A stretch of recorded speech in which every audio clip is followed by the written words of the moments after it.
ஆண்டவராகிய இயேசு கிறிஸ்துவின் நாமத்தில் உங்கள் அனைவருக்கும் காலை வாழ்த்துக்களை தெரிவித்துக் கொள்கிறேன். இந்த நாளிலும் கூட மீண்டுமாய் கடந்த வாரத்தில் தியானித்த அந்த தியானத்தை ஆண்டவரே நினைத்தருளும் என்று சொல்லி கடந்த வாரத்திலே நாம் 3 காரியங்களை தியானித்தோம். அப்படியெல்லாம் நினைத்தவர்கள், கேட்டவர்கள், விண்ணப்பித்தவர்களுக்கு ஆண்டவர் எப்படி அவர்களை நினைவு கூர்ந்து அவர்களுக்கு விடுதலை கொடுத்தது போல இந்த நாளிலும் கூட நாம் 3 அல்லது 4 தலைப்புகளிலே நினைத்தருளும் என்ற தலைப்பிலே நாம் தியானிக்கலாம். கடந்த வாரம் பாத்தீங்கன்னா நேரத்துல அவர் நினைத்தரணும்னு எசேக்கியா ராஜா கேட்கிறாரு. அது மட்டும் இல்ல, மோசே பரிந்து பேசும்படியாக ஜனங்களுக்காக நினைத்தரலும் என்று வேண்டாரு. அதே மாதிரி கடைசி நேரத்துல கல்வன் நினைத்தரலும் என்று கேட்கிறார். இன்றைய நாள்ல கூட நாம் நினைத்தரலும் என்ற தலைப்பிலே ஆவியானுடைய துணை கொண்டு நாம் தியானிக்கலாம். தலைகளை தாழ்த்தி நாம் செபிப்போம். என் வாழ்வின் வழிகாட்டி நீரே இயேசுவே, என் உயிரின் உயிரும் நீரே இயேசுவே, என் வாழ்வின் வழிகாட்டி நீரே இயேசுவே, என் உயிரின் உயிரும் நீரே. உமக்காகவே நான் வாழ்கிறேன், என்னை இன்று உம்மிடம் தருகிறேன். உமக்காகவே நான் வாழ்கிறேன், என்னை இன்று உம்மிடம் தருகிறேன். என் வாழ்வின் வழிகாட்டி நீரே இயேசுவே, என் உயிரின் உயிரும் நீரே. துன்ப நேரங்களில் தோற்றி தாங்கி நீரே, துன்ப நேரங்களில் தூக்கி நிறுத்தி நீரே, இன்னல் வேளைகளில் என்றும் என்னுடன் இரும். என் வாழ்வின் வழிகாட்டி நீரே இயேசுவே, என் உயிரின் உயிரும் நீரே. மலைகள் விலகினாலும் பர்வதங்கள் பெயர்ந்தாலும் உம் கிருபை சமாதானத்தால் என்றும் என்னை காரும். உம் கிருபை சமாதானத்தால் என்றும் என்னை காரும். என் வாழ்வின் வழிகாட்டி நீரே இயேசுவே, என் உயிரின் உயிரும் நீரே. ஸ்தோத்திரிக்கிற ஆண்டவரே, எங்களுக்கு வழிகாட்டியாய் நீங்க இருந்து எங்களின் உயிரின் உயிராயிருந்து நடத்துங்க. நீங்க பேசுங்க ஆண்டவரே, நாங்க கேட்கிறோம். இயேசுவின் நாமத்தில் செபிக்கிறேன் பிதாவே, ஆமேன்.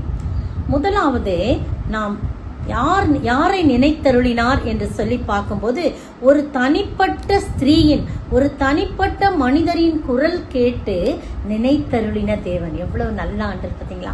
ஒரு தனி மனிதனின் குரல் கேட்டு நினைத்தருளின தேவன். வாசிக்க கேட்கலாம். ஆதியாகமம் 30ஆம் அதிகாரம் வசனம் 22. தேவன் ராகேலை நினைத்தருளினார், அவளுக்கு தேவன் செவி கொடுத்து அவள் கர்ப்பம் தரிக்கும்படி செய்தார். பாருங்க, ராகேலை தேவன் நினைத்தருளினாராம். எப்படி நினைத்தருளினார் என்று பார்க்கும் போதே, தேவன் ராகேலை நினைத்தனால் அவளுக்கு தேவன் செவி கொடுத்து அவள் கர்ப்பம் திறக்கும்படி. அப்பனா என்ன? அவ ஜெபிச்சிருக்கிறா இல்லையா? அவ கண்ணீரோடு ஜெபிச்சிருக்கா. காரணம், லேயாளும் ராகேலும் சகோதரிகள். லேயாள் கூச்ச பார்வையுடையவள். அவள் அற்பமாய் எண்ணப்பட்டால், கணவனால் அவள் அதிகமாக விரும்பப்படவில்லை. எப்படியோ ஆக்சிடென்டலா அவ யாக்கோபுக்கு மனைவி ஆயிட்டா. மூத்தவள் இருக்க இளையவளை அவளை அதிகமாய் நேசித்தார். ராகேல் மிகவும் ரூபவதி இருந்தாள். அவளை அதிகமாய் நேசித்தான். அவனுக்காக நான் 7 வருஷம் வேலை பார்த்தான். ஆனா அவனுடைய தகப்பன் என்ன செஞ்சுட்டாரு? மூத்தவள் இருக்க இளையவள் எப்படி கொடுக்குதுன்னு இரவு நேரத்துல வாங்க திருமணம் நடக்கும். ஒரு லைட் வெளிச்சம் அதெல்லாம் ஒண்ணும் கிடையாது. அதனால லேயாள என்ன பண்ணா, ட்ரெஸ் பண்ணி எல்லாம் பண்ணி அவளை அவனுக்கு மனம் முடித்து விட்டா. அப்பதான் பாக்குறார், விடியும் போதுதான் ராகேல் இல்லை இது லேயாள் பாக்குறாங்க. அதற்கு பிறகு நடந்த சம்பவம்லாம் நமக்கு தெரியும். அதற்கு பிறகு ராகேலையும் மனம் முடித்து வைக்கிறார். 7 நாட்களுக்கு பிறகு ராகேலை மனமுடித்து வைத்து இன்னும் 7 வருஷம் பணி செய்ய சொல்றார். அதற்கு பிறகு பாத்தீங்கன்னா யாக்கோபு லேயாள அவளை விரும்பவே இல்லை. அவள் அற்பமா எண்ணப்பட்டாள் என்று சொல்லி நீங்க 29ஆம் அதிகாரத்தெல்லாம் நீங்க பாத்தீங்கன்னா அப்படி சொல்லப்பட்டிருக்கு. ஆனா கர்த்தர் அவளை கண்ணோக்கினார். கர்த்தர் அவளை கண்ணோக்கி கண்டு அவள் கர்ப்பம் தரிக்கும்படி செய்தால் ராகேலோ மலடியா இருந்தாள் என்று சொல்லி வேதம் சொல்லுகிற ராகேலின் கர்ப்பத்தை கர்த்தர் அடைத்திருந்தார். பாருங்க, லேயா கர்ப்பவதியாகி ஒரு குமாரனை பெற்று, பாருங்க இந்த வாசிக்க கேட்கலாம். 29ஆம் அதிகாரத்துல 32ஆம் வசனம் பாருங்க. லேயாள் கர்ப்பவதியாகி ஒரு குமாரனை பெற்று கர்த்தர் என் சிறுமையை பார்த்தருளினார். இப்பொழுது என் புருஷன் என்னை நேசிப்பார் என்று சொல்லி அவனுக்கு ரூபன் என்று பெயரிட்டார். பாத்தீங்களா, கர்த்தர் அவள் சிறுமையை கண்ணோக்கினார், நினைத்தருளினார், பார்த்தருளினார் என்று எல்லாம் ஒண்ணுதான். பார்த்தருளினார், நினைத்தருளினார், அவளுக்கு ஒரு குழந்தையை கொடுத்தார். இப்ப என் புருஷன் என்னை நேசிப்பான் என்று சொல்லி ரூபன் பேர் வச்சு வைக்கிறத நம்ம பாக்குறோம். பாருங்க, அப்படியாய் கூட இத பார்த்துட்டே வந்தீங்கன்னா கடைசியில அவள் கர்ப்பவதியாகி அத்தனை பிள்ளைகளை அவர் பெற்றெடுக்க 4 பிள்ளைகளை வரிசையாய் பெற்றெடுக்கிறார். அப்போ ராகேல் பாக்குறா, நமக்கு ஒரு பிள்ளையும் இல்லையே, என் தங்கச்சி வந்து என்னோட அக்கா வந்து வரிசையா பிள்ளை பெக்கிறாள், எனக்கு பிள்ளை இல்லைன்னு சொல்லி யாக்கோபிட்ட கோபிச்சுக்கிறா. நீ எனக்கு வந்து என் சகோதரின் மேல் பொறாமை கொண்டு 30:1 பாத்தீங்கன்னா, ராகேல் தான் யாக்கோபுக்கு பிள்ளைகளை பெறாததை கண்டு தன் சகோதரியின் மேல் பொறாமை கொண்டு யாக்கோபை நோக்கி, எனக்கு பிள்ளை கொடும், இல்லாவிட்டால் நான் சாகிறேன் என்றாள். பாத்தீங்களா, யாக்கோபை நோக்கி கோவமா பொறாமை கொண்டு கோவமா சொல்றான், நீ எனக்கு பிள்ளை கூட இல்லைன்னா நான் சாகுறேன். அப்ப யாக்கோபு சொல்றான், ராகேலின் மேல் கோபம் கொண்டு என்ன சொல்றான், தேவன் அல்லவோ உன் கர்ப்பத்தை அடைத்திருக்கிறா, நான் என்ன தேவனா உனக்கு பிள்ளைய கொடுக்கறதுக்கு அப்படின்னு கேக்குறான். ஆமா, பிள்ளைகள் கர்த்தரால் வரும் சுதந்திரம், கர்ப்பத்தின் கனி அவரால் கிடைக்கும் பலன். நம்ம ஒண்ணும் செய்ய முடியாது, நம்ம முயற்சி செய்யலாம், நம்ம வந்து ஜெபிக்கலாம், அவ்வளவுதான் நம்ம செய்ய முடியும். கர்த்தர் தானே கொடுக்க முடியும். அப்ப வந்து அவ என்ன செய்யறா, ஆண்டவர்கிட்ட விண்ணப்பித்திருக்கா, கண்ணீரோடு தன்னுடைய அங்கலாய்ப்பெல்லாம் சொல்லி இருப்பா. ஆண்டவரே, நான் என்ன தவறு செஞ்சாப்பா, தயவு செஞ்சு என்னை கண்ணோக்கி பாருங்க, என்னை நினைத்தருளுங்க அப்படின்னு சொன்னதுனாலதான் அந்த வசனத்தை நம்ம திரும்ப வாசிக்கலாம். 22ஆம் வசனம் 30ஆம் அதிகாரம் முதல்ல வாசித்த வசனம். தேவன் ராகேலை நினைத்தருளினார், அவளுக்கு தேவன் செவி கொடுத்து அவள் கர்ப்பம் தரிக்கும்படி செய்தார். பாருங்க, கர்ப்பம் தரிக்கும்படி தேவன் அவளுக்கு செவி கொடுத்து அவளை நினைத்தருளினார், அவளை நினைத்தருளினார். எவ்வளவு அருமையான வார்த்தை பாத்தீங்களா, அவளை நினைத்தருளினார். ஏன்னா அவ கேட்ட விண்ணப்பம், கண்ணீரோடு துக்கத்தோடு வேதனையோடு ஜெபித்திருக்கிறா. அந்த விண்ணப்பத்தை கேட்ட அடுத்த வசனம் 23, 24 வாசிக்கலாம். அவள் கர்ப்பவதியாகி ஒரு குமாரனை பெற்று தேவன் என் நிந்தையை நீக்கிவிட்டார் என்றும் இன்னும் ஒரு குமாரனை கர்த்தர் எனக்கு தருவார் என்றும் சொல்லி அவனுக்கு யோசேப்பு என்று பெயரிட்டார். பாத்தீங்களா, இன்னும் எனக்கு ஒரு குழந்தையை தருவார், உன்னோடு நிக்க மாட்டாரு, கட்டாயம் என்னுடைய விண்ணப்பத்தை என் சிறுமையை பார்த்தார் என்று சொல்லி அவளுக்கு முதல்ல அவனுக்கு யோசேப்புன்னு பேர் வைக்கிறான். இன்னும் எனக்கு ஒரு குழந்தைய தருவாரு அப்படின்னு சொல்லி அவன் நிந்தையெல்லாம் எனக்கு நீக்கிட்டான்னு சொல்றான். பிரசவிக்கும் போது அவளுக்கு கடும் வேதனையா இருக்கையில் மருத்துவச்சி அவளை பார்த்து, பயப்படாதே, இந்த முறையும் புத்திரனை பெறுவாய் என்றார். பாத்தீங்களா, அவ சொன்ன விசுவாசத்தோடு எனக்கு இன்னும் ஒரு புத்திரனை தருவான்னு சொல்லி அதே மாதிரி அவளுக்கு இன்னொரு புத்திரனையும் கொடுத்தார். சிறுமையை கண்ணோக்கி பார்த்தார். அவள் துயரப்பட்ட நேரத்துல, அவள் வேதனைப்பட்ட நேரத்துல கர்த்தர் என்ன பண்ணாரு, அவளுக்கு உதவி செய்தார் என்று சொல்லி நம்ம பார்க்கிறோம். இந்த அருமையான வேளையிலே நீங்களும் நானும் கண்ணீரோடு கலங்கி நிற்கிற வேளையிலே அவர் நம்மை நினைத்தருள்வார். பிரியமானங்களே, யார் யாரெல்லாம் குழந்தை இல்லாமல் தத்தளிக்கிறீர்களோ, யார் யார் என்னென்ன தடைகளோடு வேதனையோடு காணப்படுறீங்களோ, கர்த்தர் நினைத்தருள்வார். ராகேலை நினைத்தருளின ஆண்டவர் உங்களையும் நினைத்தருளா. உங்களை பார்த்துதான் சொல்றாரு, நான் உன்னுடைய விண்ணப்பத்தை கேட்டேன், உன்னுடைய சத்தத்தை கேட்டேன், உன் கண்ணீரை கண்டேன், நான் உன்னை நினைத்தருளின்னு சொல்லி நினைத்தருளின தேவன். ஒரு பாடலை கூட பாடலாம். கலங்கும் நேரத்தில் கைவிடாத தேவனிவர், துயர வேளையில் நினைத்திடும் கர்த்தரிவர். கலங்கும் நேரத்தில் கைவிடாத தேவனிவர், துயர வேளையில் நினைத்திடும் கர்த்தரிவரா.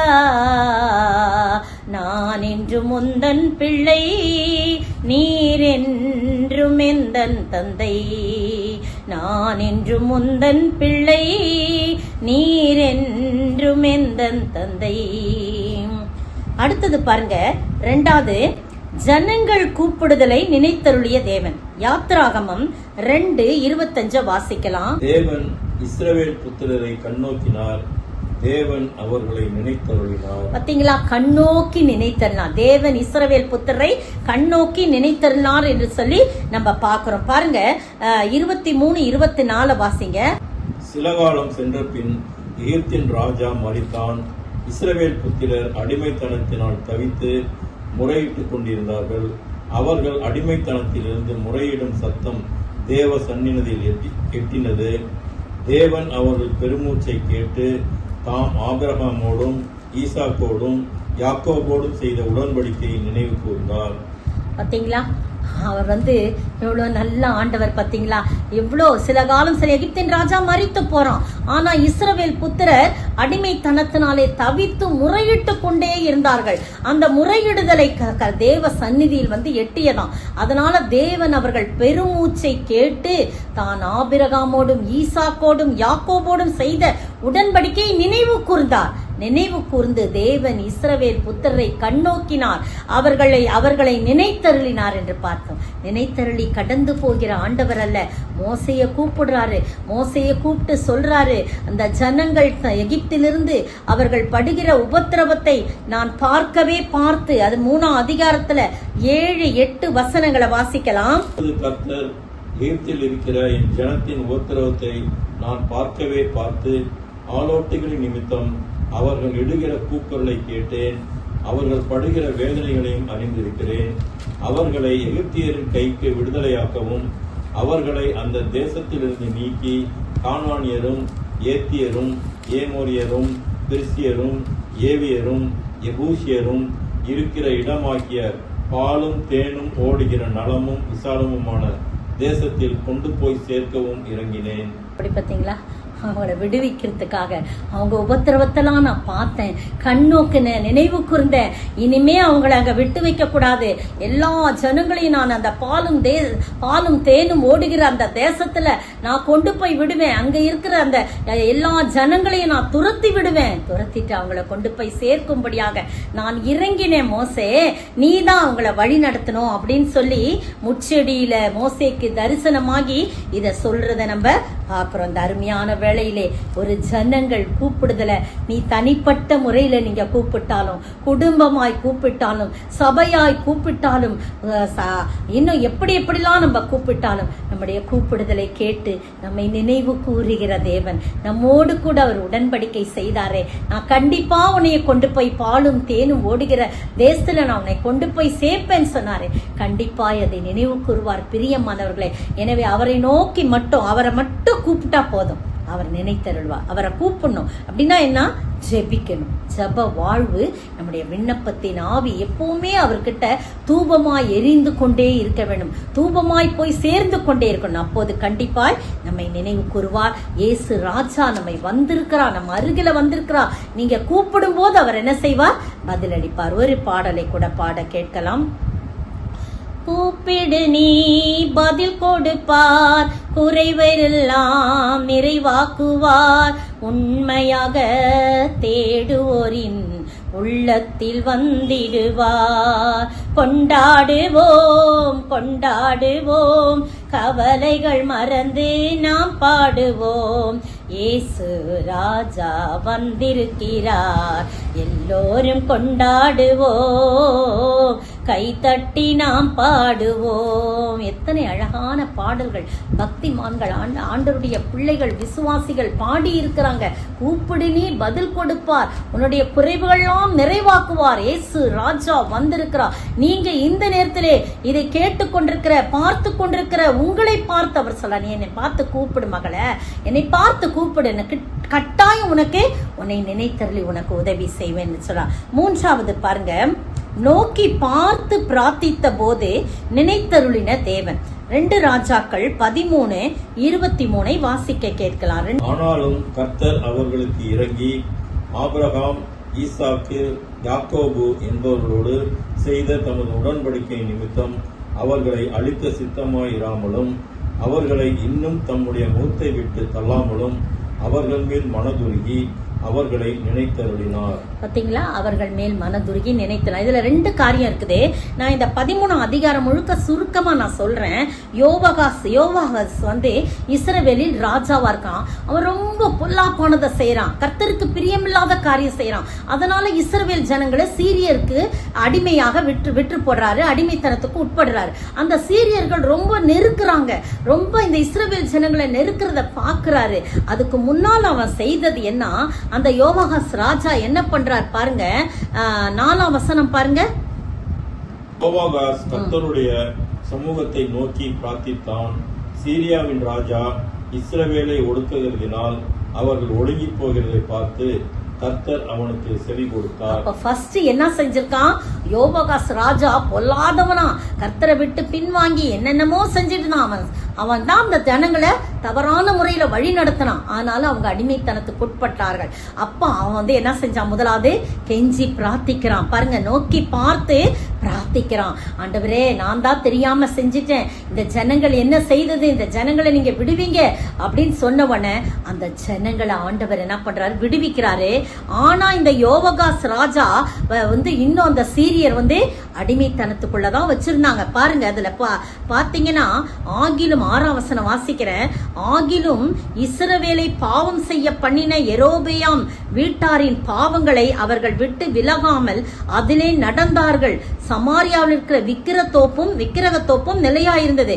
அதனால பாத்தீங்கன்னா யோவாகாசுக்கு சீரியாவின் ராஜா 50 குதிரை வீரரையும் 10 ரதங்களையும் 10,000 காலாட்களையுமே அல்லாமல் ஜனங்களில் வேறொன்றையும் மீதியாக வைக்கவில்லை. அவன் அவர்களை அழித்து போரடிக்கும் இடத்துக்கு தூளை போல ஆக்கிவிட்டான்னு சொல்ல. ஏன்னா அவன் திரும்பவுமா அப்படியாய் கர்த்தருக்கு பிரியமில்லாத காரியத்தை செய்யறான். ஒரு இரட்சகரை கர்த்தர் அனுப்பி கொடுத்ததுனால சீரியருடைய கையின் கீழிருந்து நீங்களானார்கள், அவர்கள்லாம் நீங்களானார்கள். ஆனாலும் இஸ்ரவேல் புத்திரர் போல் தங்கள் கூடாரங்கள்ல முன் போல வசிச்சு வராங்க. ஆனா இவன் வந்து ரொம்ப பாவமான காரியத்தை செய்யனால கொஞ்சம் மட்டும் கொடுத்துட்டு அவனை வந்து தனக்குள்ளதான் வச்சிருக்கிறத பாக்குறோம். அதற்கு பிறகு அவன் மரித்து போறான். அவன் மரித்து போன பிறகு யோவாஸ் வந்து ராஜாவாகிறான். அவனும் அப்படிதான் பொல்லாப்பான காரியத்தை செய்யறனால மீண்டுமாய் அவர்கள் பலவிதமான அடிமைத்தனத்துக்கு உட்படுறாங்க. முதல்ல அவன் பிரார்த்தித்தான், ஆண்டவரை நோக்கி பார்த்து பிரார்த்தித்தான், ஒரு விடுதலை கிடைத்தது. ஆனா முழுமையான விடுதலை கிடைக்கல, பாவங்கள் அவங்களை சுற்றி இருந்தது. திரும்ப யோவாஸ் வந்து அவனுடைய மகன் யோவாஸ் வந்து ராஜாவானா. அவனும் என்ன பண்றான், அப்படியாய் அவனை ரொம்ப வந்து பாவமான காரியங்களை செய்யறான். யெரொபெயாமின் பாவங்களை விட்டு விலகாமல் அவைகளின் படியெல்லாம் நடந்தான் என்று சொல்லி 11ஆம் வசனத்துல கர்த்தரின் பார்வைக்கு பொல்லாப்பானதை செய்தான். இஸ்ரவேலை பாவம் செய்ய பண்ணின பாருங்க, நேபாத்தின் குமாரனாகிய யெரொபெயாமின் பாவங்களை விட்டு விலகாமல் அவைகளில் எல்லாம் நடந்தான். எவ்வளவு பாத்தீங்களா, கொஞ்சம் கூட இந்த ஜனங்களுக்கு புத்தியே இல்ல. ஆண்டவர் விடுவிப்பாரு, திரும்பவுமா பாவத்துக்கு போவாங்க, திரும்பவும் கெஞ்சி பிரார்த்திப்பாங்க. உடனே ஆண்டவர் எவ்வளவு நல்ல ஆண்டவர் பாத்தீங்களா, உங்களை என்னையும் அப்படிதான் மன்னிச்சு கொண்டே வராரு இல்லையா. அது நமக்கு பிளஸ் பாயிண்டா ஆயிடக்கூடாது. அதே நம்ம ஆண்டவர் என்ன பண்ணாலும் மன்னிச்சுரா இல்ல, திடீரென்று அவருடைய கோபம் பற்றி எரியும், திடீரென்று நமக்கு ஒரு முடிவு வரும். எனவே நாம் இதை நினைக்க கூடாது. என் ஆண்டவர் இரக்கமுள்ளவர், மன உருக்கமுள்ளவர், நெடிய சாந்தமுள்ளவர், ஆனால் எரிச்சல் உள்ள தேவன், பட்சிக்கிற அக்கினி, சிட்சிக்கிற தேவன் என்பதை நாம் மறந்து போய்விட கூடாது. நம்முடைய ஆண்டவர் அன்புள்ளவர், தூளை விட்டு விட்டு விட்டு பிடிப்பார். கடைசியில் ஒரு நாள்ல மனம் திரும்பாத பட்சத்திலே நம்மிடத்தில் உள்ள நம்முடைய கையை எடுத்து விடுவார். பிரியமான ஜாக்கிரதையோடு இருக்க வேண்டும். அப்ப 2வது காரியம் என்ன நடக்குதுன்னா பாத்தீங்கன்னா வாசிக்கலாம். 13ஆம் அதிகாரத்துல 14ஆம் வசனம் வாசிங்க. 14ஆம் வசனம். அவன் நாட்களில் எலிசா மரணத்துக்கு ஏதுவான வியாதியாய் கிடந்தான். அப்பொழுது இஸ்ரவேலின் ராஜாவாகிய யோவாஸ் அவனிடத்துக்கு போய் அவன் மேல் விழுந்து அழுது, என் தகப்பனே, என் தகப்பனே, இஸ்ரவேலுக்கு ரதமும் குதிரை வீரருமாய் இருந்தவரே என்றான். பாத்தீங்களா, எலிசா வந்து அந்த இடத்துல மரண படுக்கையில இருக்கான். ரெண்டாவது அவன் செய்தது தீர்க்கதரிசியின் ஆலோசனையை கேட்க அவன் போனான். முதலாவது அவனுடைய தகப்பன் பிரார்த்தித்து ஒரு விடுதலையை வாங்கி தந்தான். ஆனா இன்னும் பாவத்துல இருந்ததுனால அவன் போய் எலிசா மரணமடைய போறாரே, நம்ம போய் அவர்கிட்ட ஆலோசனை கேட்போம்னு சொல்லிட்டு அவர் மேல் விழுந்து, தகப்பனே, என் தகப்பனே, இஸ்ரவேலுக்கு ரதமும் குதிரையும் வீரரும் ஆனவரேன்னு சொல்லி கேட்டவுடனே எலிசா அவனை பார்த்து என்ன சொல்றாரு, வில்லையும் அம்புகளையும் பிடியும் என்றான். அப்படியே வில்லையும் அம்புகளையும் அவன் பிடித்து கொண்டான். உடனே என்ன சொல்றாரு அந்த எலிசா, என்ன சொல்றாரு, அப்பொழுது அவன் இஸ்ரவேலின் ராஜாவை பார்த்து, உம்முடைய கையை வில்லின் மேல் வெய்யும் என்றார். அவன் தன் கையை வைத்த போது எலிசா தன் கைகளை ராஜாவுடைய கைகள் மேல் வைத்து என்ன சொல்றாரு, கிழக்கே இருக்கிற ஜன்னலை திறவும் என்றான். அப்ப அவன் அதே மாதிரி திறந்தவுடன் எலிசா இப்ப எய்யும் அம்புகளை எய்யும் சொல்றான். உடனே இவன் எய்த போது அது கர்த்தருடைய ரட்சிப்பின் அம்பாய் இருந்தது. கர்த்தருடைய ரட்சிப்பின் அம்பாயும் சீரியனின்றி விடுதலையாக்கும் ரட்சிப்பின் அம்புமாய் ஆனது என்று சொல்லி பார்க்கிறோம். பாருங்க, அப்போ நீ வந்து அடின்னு சொல்றான், நீ வந்து நல்லா ஓங்கி அடின்னு சொல்லும் போது, நீர் ஆப்பைக்கிலே சீரியரை தீர முறியடிப்பீர் என்று சொன்ன உடனே அவன் என்ன பண்ணான், அடிக்கிறான், 3 தடவை அடிக்கிறான். அப்ப சொல்றாரு, அவன் மேல கோபம் கொண்டு, நீ ஏன் 3 தடவை அடிச்ச, நிறைய வாட்டி அடிக்க வேண்டியதானே, 5-6 தடவை நீ அடித்திருந்தா 5-6 தடவை நீ என்ன பண்ணுவ, சீரியரை முறியடிப்ப. இப்ப நீ 3 தடவை அடிச்சதுனால 3 தடவை மட்டும் தான் நீ என்ன பண்ணுவ, ஜெயிக்க முடியும் அப்படின்னு சொல்லி சொல்றாரு. அதே மாதிரி நடக்குது. 24-25 வாசிங்க.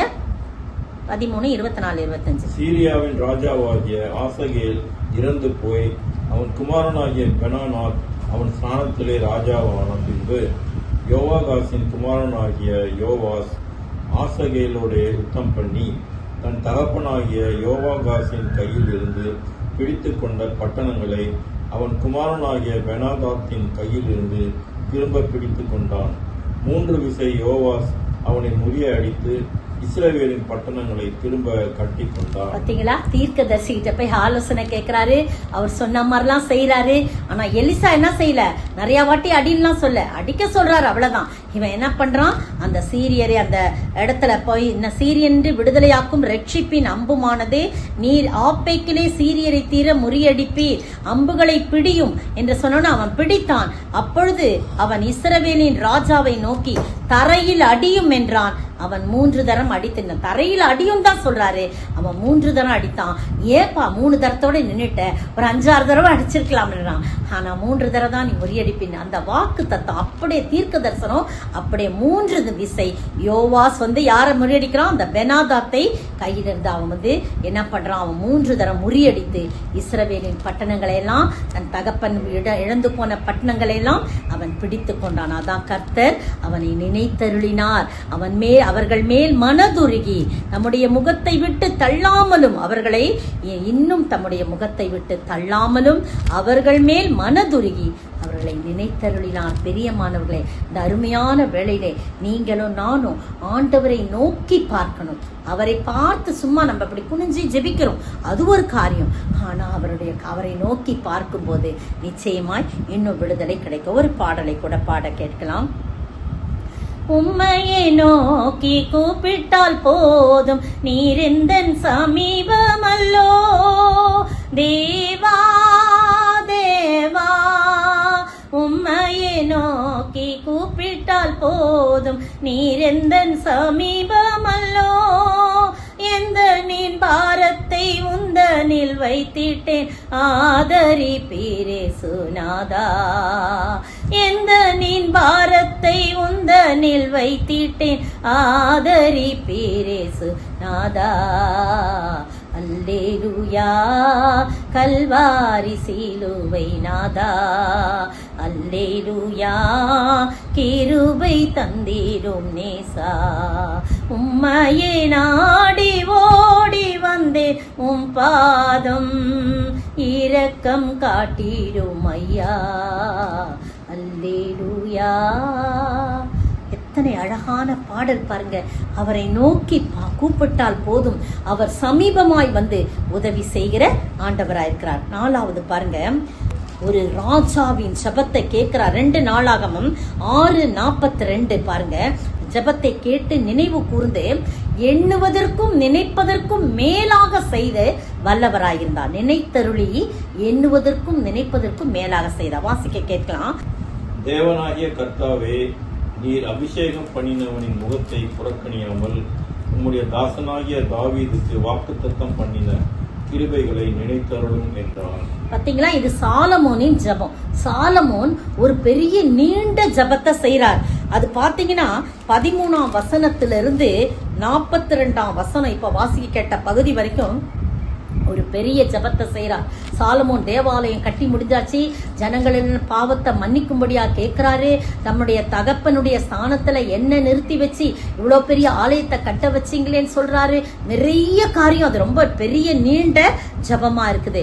அந்த நீண்ட ஜெபத்தை செய்யும் போது 6:12 கர்த்தருடைய பலிபீடத்திற்கு முன்னே இஸ்ரவேல் சபையார் எல்லோருக்கும் எதிராக நின்று தன் கைகளை விரித்தான். சபையாரெல்லாம் நிக்க வச்சு எல்லாம் கட்டி முடிச்சு அவன் என்ன பண்றான், சபையால நிக்க வச்சு கைகளை விரித்து ஜெபம் பண்றது ஒரு விதமான ஜெபம்.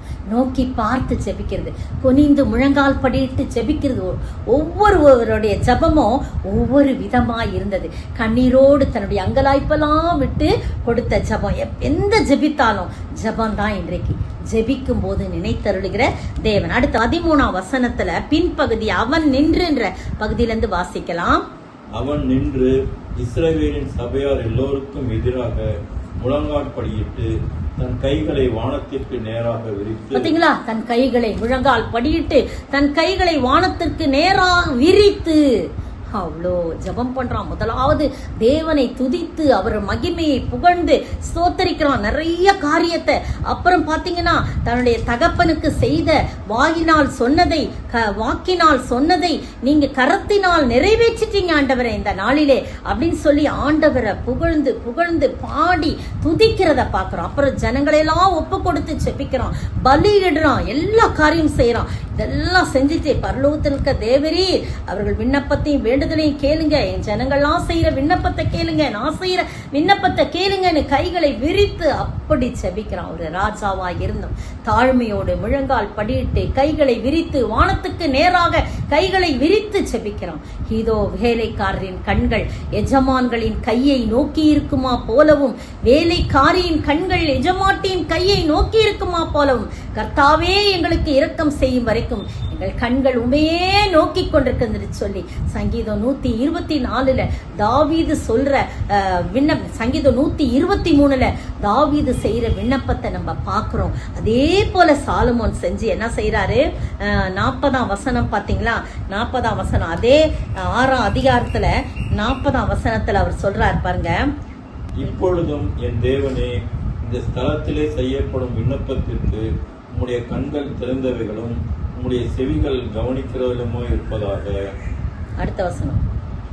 தேவனாகிய கர்த்தாவே, உம்முடைய தாபர ஸ்தலத்திற்கு தேவரீர் உமது வல்லமை விளங்கும் பெட்டியுடன் எழுந்தருளும். தேவனாகிய கர்த்தாவே, உமது ஆசாரியர் ரட்சிப்பை தரித்து உம்முடைய பரிசுத்தவான்கள் நன்மையிலே மகிழ்வார்களாக. பாத்தீங்களா எப்படி பாருங்க, அதெல்லாம் சொல்லிட்டான். 42ஆம் வசனத்துல தேவனாகிய கர்த்தாவே, நீர் அபிஷேகம் பண்ணினுடைய முகத்தை புறக்கணியாமல் உம்முடைய தாசனாகிய தாவீதுக்கு வாக்குத்தத்தம் பண்ணின கிருபைகளை நினைத்தருளும் என்று சொல்லி அப்படியே தாழ்மையோடு தன்னை தாழ்த்தி ஜெபிக்கிறான். அப்ப என்ன நடக்குது பாருங்க. தாவீது சாலமோனே நினைச்சிருக்க மாட்டாரு, நம்ம ஜெபத்துக்கு ஏதோ ஒரு மகிமை வரும்னு நினைச்சிருக்கிறாரு. ஆனா என்ன மகிமை பாருங்க. 2 நாளாகமம் 7ஆம் அதிகாரம் முதல் வசனத்தை பாருங்க. அவன் ஜெபம் பண்ணும் போது என்ன நடக்குதுன்னு. சாலமோன் ஜெபம் பண்ணி முடிக்கிற போது அக்னி வானத்திலிருந்து இறங்கி சர்வாங்க தகன பலியையும் மற்ற பலிகளையும் பட்சித்தது. கர்த்தருடைய மகிமையும் ஆலயத்தை நிரப்பிற்று. பாத்தீங்களா, சாலமோன் ஜெபம் பண்ணி முடிக்கிற போது அக்கினி வானத்திலிருந்து இறங்கி சர்வாங்க தகன பலியையும் மற்ற பலிகளையும் பட்சித்தது. அக்கினி இறங்கி வந்து பட்சித்தது. ஒரு ராஜா ஜெபிக்கிறாங்க, ஒரு தீர்க்கதரிசி கிடையாது, அவரு ஒரு ஆசாரியன் கிடையாது. அவன் வந்து ஒரு பெரிய பெரிய பெரிய தீர்க்கதரிசி போல எலியா வந்து அக்கினிய வானத்திலிருந்து இறக்குறா. எலிசா எவ்வளவு பெரிய அற்புதங்கள்லாம் செஞ்சாரு. ஆனா இவன் ஒரு சாதாரண ராஜா தான் பாருங்க. அவன் செபித்த போது வானத்தில் இருந்து முடிக்கிற போது, ஜெபம் பண்ணி முடிக்கிற போது வானத்திலிருந்து அக்கினி இறங்கி சர்வாங்க தகன பலியும் மற்ற பலிகளையும் பட்சித்தது. கர்த்தருடைய மகிமை ஆலயத்தை நிரப்பிற்று. அடுத்தது பாருங்க, அடுத்த வசனம் என்ன பண்ணுச்சுன்னு. கர்த்தருடைய மகிமை கர்த்தருடைய ஆலயத்தை நிரப்பதினால் ஆசாரியர்கள் கர்த்தருடைய ஆலயத்துக்குள் பிரவேசிக்க கூடாது. அவங்க உள்ளேயே போக முடியலங்க. அப்படி ஒரு மகிமை நிரப்புது. ஆசாரிகள் உள்ள போக முடியல. அதெல்லாம் பட்சிச்சு, எல்லாம் பலிகள்லாம் பட்சிச்சு, அவங்க உள்ள போக முடியல, பிரவேசிக்க கூடாது. பாருங்க அடுத்தது வசனம். அக்கினி இறங்குகிறதையும் கர்த்தருடைய மகிமை ஆலயத்தின் மேல் தங்கி இருக்கிறதையும் இஸ்ரவேல் புத்திரர் எல்லோரும் கண்டபோது தலவரிசை மட்டும் தரையிலே முகம் குப்புற குனிந்து பணிந்து, கர்த்தர் நல்லவர், அவருடைய கிருபை என்றும் உள்ளது என்று சொல்லி அவரை துதித்தார்கள். ஆமாங்க, நீங்களும் நானும் கர்த்தர் நினைச்சிட்டார்னா அவர் தம்முடைய மகிமையை, பரிசுத்த ஆவியை நம்மேல் அருளுவார், நிச்சயமாக அருளுவார். மீன் கேட்டால் பாம்பை அருள்வார் உண்டோ? கல் தின்ன கொடுக்கும் பெற்றோர் உண்டோ? அப்பம் கேட்டா கல்லு கொடுப்பாங்களா? மீன் கேட்டா பாம்பை கொடுப்பாங்களா? உலக பிரகாரமான தகப்பன்களே அப்படி தங்களுடைய பிள்ளைகளுக்கு நல்ல ஈவை கொடுக்க அறிந்திருக்கும் போது கர்த்தராகிய ஆண்டவர் பரிசுத்த ஆவியை நமக்கு அருளாதிருப்பது எப்படி என்று சொல்லி புதிய ஏற்பாட்டுல மத்த எழுதின சுவிசேஷத்துல பாக்குறோம். நீங்களும் நானும் ஆண்டவருக்காக ஆண்டவரிடத்துல நம்ம என்னை நினைத்தரணும் என்று கெஞ்சி பிரார்த்திக்கும் போது, அவரை நோக்கி பார்க்கும் போது, உண்மையாய் அவரை நோக்கி கூப்பிடும் போது அவர் தம்முடைய மகிமையை வெளிப்படுத்துவார். அன்று ஆலயத்தை நிரப்பினார் சாலமோன், இன்று சரீரம் என்னும் ஆலயத்தை மகிமையினால் நிரப்புவார். பிரியமானவர்களே, அவரை நோக்கி கூப்பிடுவோமா? அவரை நோக்கி பார்ப்போம். நம்ம எப்பவுமே அவர் விட்டு கொடுக்காதவர், நம் மீது எப்போது நினைவு கூறுகிறவர், நம் மீது நினைவாயிருக்கிறவர். எனவே அவரை நோக்கி பார்ப்போமா? சாலமோன் தேவ ஆலயம் முந்தனின் மகிமையால் நிறைந்தது போலவே, சாலமோன் தேவ ஆலயம் முந்தனின் மகிமையால் நிறைந்தது போலவே, எந்தனை நிரப்பிடும் இயேசுவே, நான் உந்தனின் மகிமையை ஊருக்கெல்லாம் சொல்லுவேன்.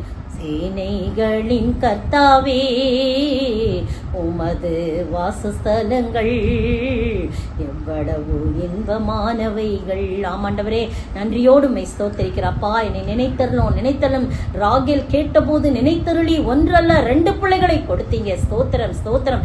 அதே போல ஜனங்கள் இடுகிற கூக்குரலை கேட்டு நினைத்தருளி அவர்களை விடுவித்தீர் ஆண்டவரே. தகப்பனே, உம்மை ஸ்தோத்திரிக்கிறோம், துதிக்கிற ராஜா.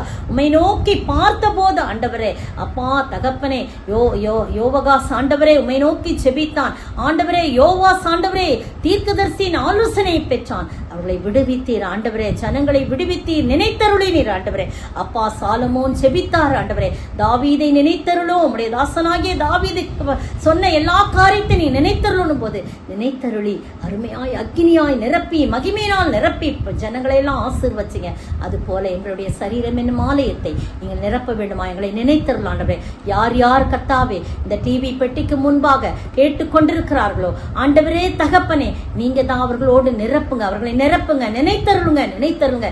என்னென்ன காரியத்துக்கு ஆண்டவரே நினைத்தருளும் என்று கேட்கிறாங்களோ அதையெல்லாம் நீங்க நினைத்தருளி ஆசீர்வதிக்க வேண்டும் என்று கர்த்தரும் மீட்பரும் ராஜாவுமாகிய இயேசு கிறிஸ்துவின் விலையேற பெற்ற நாமத்தில் ஜெபிக்கிறேன் பிதாவே, ஆமென்.